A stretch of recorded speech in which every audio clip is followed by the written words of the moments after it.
Estamos estudiando el Evangelio de Lucas y ahora será el capítulo 14, que nos dice que en el día de reposo Jesús aceptó una invitación para cenar en la casa de un gobernante que era fariseo. Jesús siempre aceptaba las invitaciones tanto de los ricos, de los pobres, de los fariseos, de los pecadores, y siempre aceptaba, porque él veía en estas oportunidades una manera de enseñar a la gente, de traer a la gente a entender el amor de Dios y el reino de Dios. Y aquí está diciendo que había en esta cena un hombre que era hidrópico. Hidrópico era una enfermedad que era una retención de líquido muy grande. Entonces la persona se quedaba muy hinchada y esta persona estaba ahí. Y la gente estaba observando, acechando a Jesús. Ellos querían ver, posiblemente ellos mismos llevaron a la gente para provar a Jesús. Era un día sábado, un día de reposo. Entonces Jesús, que ya conocía el corazón, ya sabía lo que esta gente estaba pensando, él mismo hace la pregunta: ¿es lícito sanar en el día de sábado? Tú sabes que la ley, la Torá, la ley de Dios no dice que no es lícito.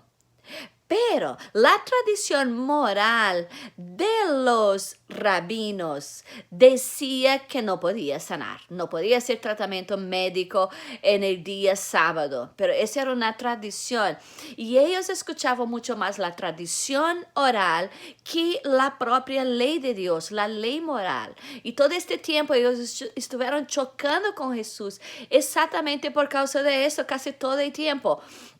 Porque Jesús estaba tratando de decir que sábado es mucho más que esto y que Dios es mucho más grande que todo eso y que ellos tienen que fixarse en la ley de Dios. Hasta hoy los judíos siguen presos en la ley moral y muy pocos de ellos realmente conocen la Torá, infelizmente. Entonces Jesús pregunta eso: ¿es lícito sanar en el día de sábado por la ley de Moisés? No dice nada, así que sería lícito.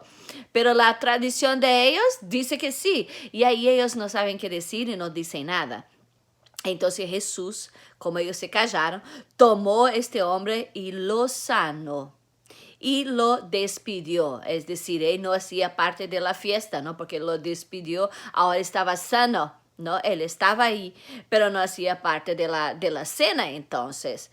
Y dirigiéndose a ellos dice: ¿quién de vosotros, si un asno o un buey cae en algún pozo, no lo sacará inmediatamente, aunque sea el día de reposo? Y ellos no podían decir nada. Es una hipocresía. No, es la segunda vez que Dios usa la misma expresión. El capítulo pasado, esta mujer que estaba, que no podía moverse, no podía poner parada, estaba como acojada y entonces Jesús lo liberó de la misma cosa. ¿Cómo ustedes hacen eso para un animal? Tienen misericordia de un animal, pero no tiene misericordia de un ser humano. Y entonces trae a tona la falta de misericordia que la propia tradición y las leyes de ellos imponen para el pueblo. Observando cómo cogían los primeros asientos en la mesa, se refirió a los convidados una parábola diciendo, ¿no? Entonces ellos veían, viste, toda la gente, los fariseos, porque ese era un fariseo, posiblemente tenía un montón de otros fariseos. Ellos se sentían súper importantes y ya entonces asumían que ellos tenían el cargo más importante. Mira, Jesús es el propio creador. ¿Quién es más importante en esta cena a no ser el propio Jesús?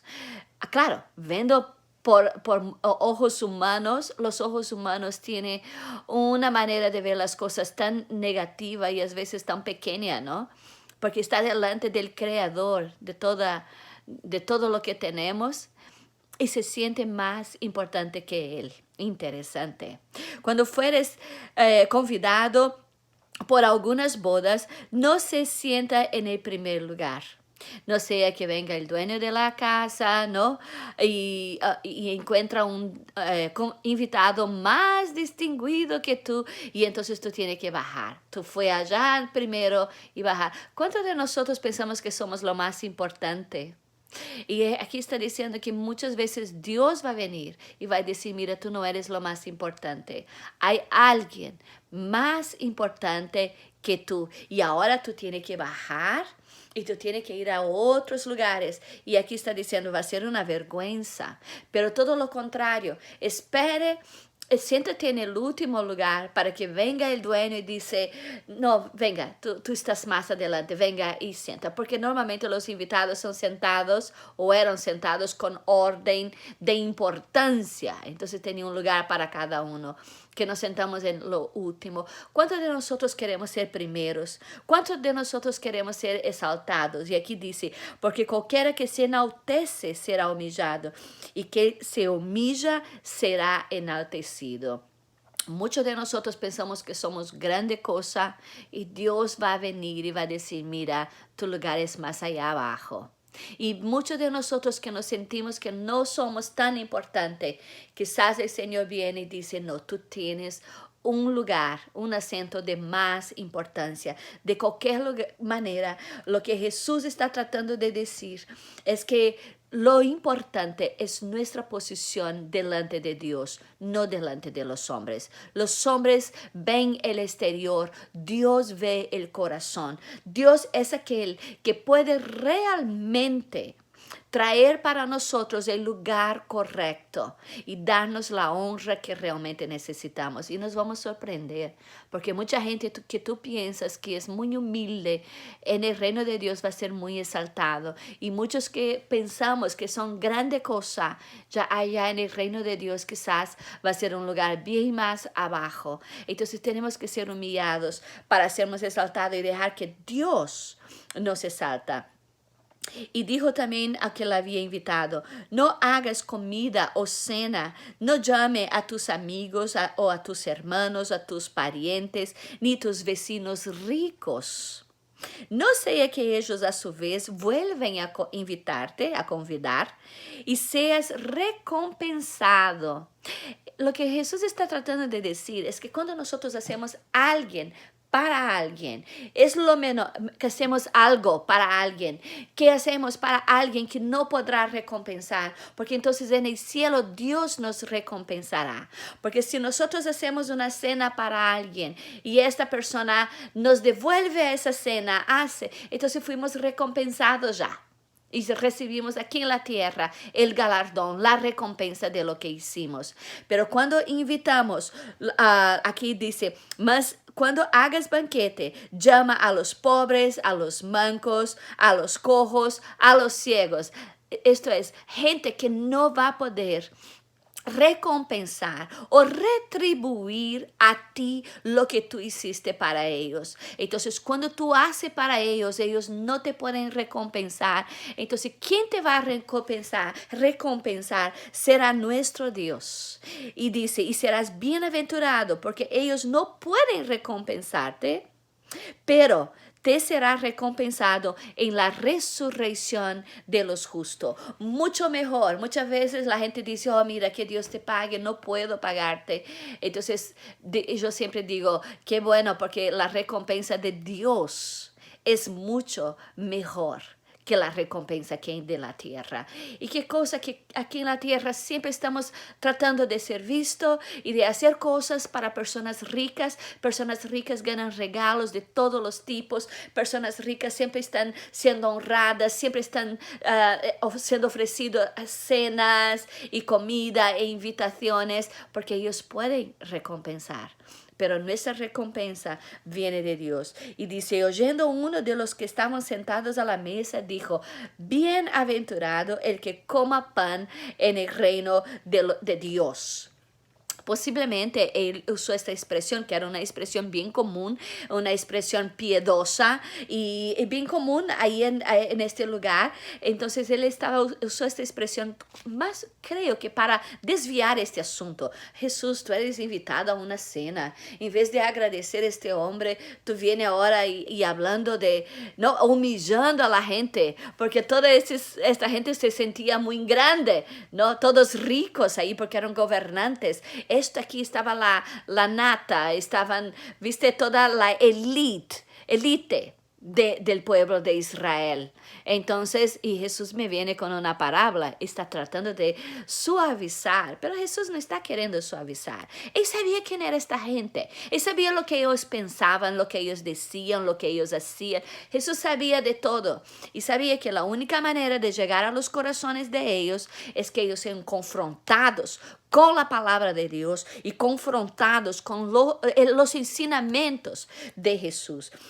Y entonces Jesús, ¿no? Jesús le dice, un hombre hizo una gran cena y convidó a muchos. Y a la hora de la cena envió a sus siervos decir a sus convidados, vení ya que todo está preparado. Entonces él invitó la cena, todos aceptaron porque nadie habló nada. Entonces normalmente cuando estaba todo preparado, ellos hacían como un save the date, ¿no? Entonces mandaban esta invitación, toda la gente estaba ahí. Pero cuando estaba entonces preparado todo, normalmente iba una persona y hacía una segunda invitación, entonces todos venían para la cena y ahí pasaba. Entonces esto pasó. Este hombre entonces preparó todo, cuando llegó todo listo, manda y segunda invitación para llamar a los invitados, que todo está listo. Entonces empezaron a excusarse. Y las excusas más así tremenda, más sin sentido, más deshonesta posible. Entonces empezaron a decir, el primero dijo, he comprado una hacienda y necesito ir verla. Mira, ¿quién va a comprar una hacienda y no vio antes de comprar? Compró la hacienda y después va a ver. Normalmente esto no pasa. Pero mismo que él compró, él puede ir, comer su cena y cuando salir en el otro día la hacienda está allá y él puede ir. Entonces es una excusa sin pie ni cabeza, ¿no? Y el otro dijo, yo compré 5 juntas de buey y yo voy a probarla. Te ruego que me excuse. Otra excusa sin sentido, porque si él compró ya la junta de buey, él no necesita probar justamente en el día de la cena. Entonces es una excusa bien tonta, ¿no? Y el otro dice, yo acabé de casarme. Y entonces por eso, excúsame, mira, el casamiento solamente porque se casó, no, justamente no creo que sea en su luna de miel, allá no era de esta manera que hacían, pero normalmente cuando el hombre se casaba, era una excusa para no ir en el ejército, no estar en el ejército, no ir a la guerra. Entonces, después que casaba, un año se quedaba con su esposa. Después de un año, entonces iba a la guerra. Entonces, era una excusa para no ir a la guerra, pero no era una excusa para no ir en el banquete, por favor. Lleva a su esposa y vaya al banquete, pero era una excusa que no tenía nada que ver. Entonces vino el siervo y hizo saber todas las cosas a su señor. Y entonces el Señor se enojó, ¿no? Y dijo, va por las plazas, por las calles y las ciudades y trae acá a los pobres, mancos, cojos y ciegos. Entonces mandó ir para todos los lados y traer la gente que justamente es la gente que los fariseos desprezaban. ¿Por qué despreciaban? Porque por su propia condición ellos no podían practicar las leyes de purificación, ¿no? Que era exigida por la ley y por los fariseos. Ellos no podían practicar estas leyes, entonces eran considerados inmundos, ¿no? O impuros. Y este hombre va justamente y trae esta gente y pone dentro de su casa. Entonces él fue, llegó, trajo toda esta gente y dice, todavía está sobrando lugar. Entonces, dijo, vaya por los caminos y por los vallados. Entonces, ahora ya está saliendo de la ciudad. Eso quiere decir, ahora los gentiles. ¿No? Entonces estaba invitando primero ahí dentro de Israel, ahora fuera de Israel, caminos de vallado, fuera de todo. Entonces vaya a los gentiles y forzaos a entrar para que se llene mi casa. Y aquí está enseñando el reino de Dios. Mira, lo que Jesús más hizo cuando estuvo aquí en la tierra, Él estuvo sanando los ciegos, los cojos, los mancos, los enfermos, los impuros, y el evangelio, no estuvo predicando el evangelio para el pobre. Todo esto era el ministerio de Jesús, y Él vino justamente a buscar a esas personas y dice, fuerza a estos para que entren en mi casa, y vaya a los gentiles también y traigan para que se llene mi casa, porque os digo que ninguno de aquellos hombres que fueran invitados gustará de mi cena. Y eso ellos sabían que Jesús estaba hablando en contra de ellos, porque ellos son los invitados, el pueblo de Israel son los invitados, los fariseos, toda esta gente, los israelitas, ellos son los invitados, pero justamente los fariseos, los sacerdotes, toda esta gente que estaba ahí al frente, al cargo de la palabra de Dios, de la ley de Dios, ellos no gustarían de la cena de Dios porque ellos no fueran.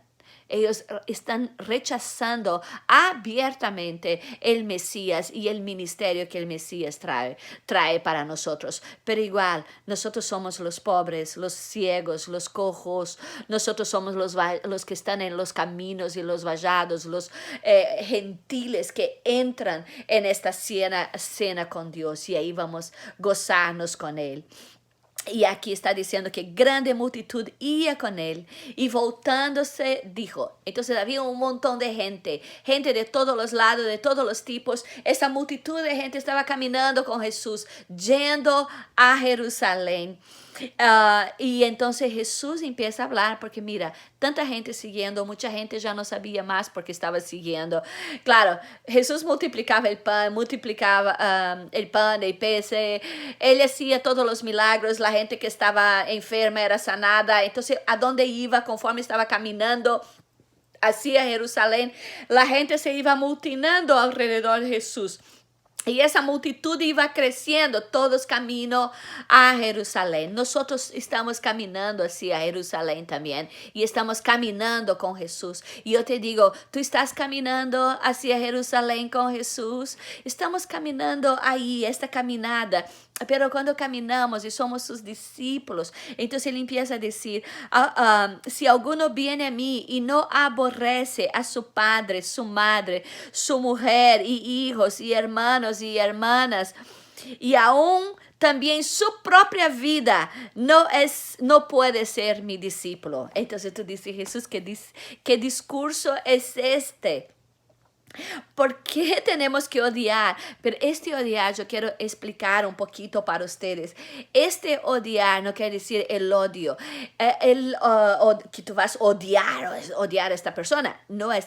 Este aborrecer o odiar es que tú amas menos. Tú amas menos a tu hermano, a tu mamá, a tu papá, a tus hijos, a tu propia esposa y a tu propia vida. Es como que tú amas tanto a Jesús que el amor que tú tienes por tu familia o por ti mismo es como si fuera un odio. Tú tienes que amar mucho a Jesús para ser su discípulo. No es de cualquier manera. Por eso que mucha gente no consigue seguir, porque no ama lo suficiente. Esto es, ama más su vida, ama más su hijo, ama más su esposa, ama más su papá, su mamá. Pero aquí está diciendo, el amor por Dios, el amor por Jesús tiene que estar por encima de todos nuestros amores. El que no lleva su cruz y viene en pos mí no es digno de ser mi discípulo. Es decir, llevar nuestra cruz es aceptar lo que viene hacia nosotros, aceptar nuestras dificultades, aceptar lo que sea lo que nosotros estamos viviendo en este momento. Toma eso y sigue a Jesús, seguir nuestro llamamiento, seguir nuestra vocación, seguir lo que Dios está poniendo delante de nosotros para hacer. Porque ¿quién de vosotros, queriendo edificar una torre, no se sienta primero y hace el cálculo para ver si tú tienes todo el material, todo lo que tú tienes, ¿no? Los gastos que tú tienes para hacer, si tú tienes lo suficiente para acabar tu construcción? O si tú sales a la guerra, tienes un ejército y tú sales a la guerra, primero tú nos sientas y vas a ver que tu ejército, los hombres que tú tienes, es suficiente para vencer tu enemigo, porque si no es suficiente, mejor que tú hagas paz con él y así no entre en una guerra que tú vas a perder. Entonces Jesús está nos enseñando a hacer planes. Jesús nos está enseñando a evaluar. Yo quiero realmente hacerlo. Yo puedo hacer hasta el final. No, así pues, cualquiera de vosotros que no renuncia todo lo que posee, no puede ser mi discípulo. Para ser discípulo de Jesús tenemos que renunciar hasta nuestra propia vida. Tenemos que ser humildes. Tenemos que entender que el reino de Dios, el menor es el mayor y el mayor es el menor. Tenemos que entender que no tengo que buscar mi gloria propia. Tengo que entender que pongo las otras personas por encima de mí. Que pongo los otros, los necesitados, que yo no me siento mayor que nadie, más grande que nadie, que Dios es el único más grande que tenemos. Dios es el mayor de todo. Jesús fue el mayor de todo y Él se sometió a todo y Él fue siervo de todos. Entonces tenemos que ser siervos y parar de pensar que somos lo máximo, que somos tan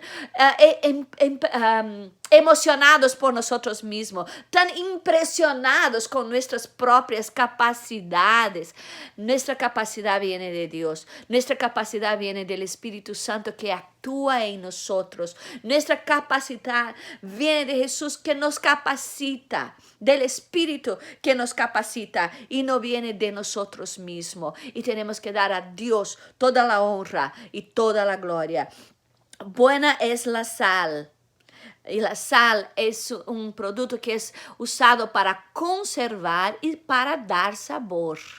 Entonces la sal es usada para eso. Y nosotros como sal, nosotros conservamos la sociedad. Y nosotros damos sabor a la sociedad. Ya dice, aquí dice, mas si la sal se hiciera insípida, ¿con qué sacionará?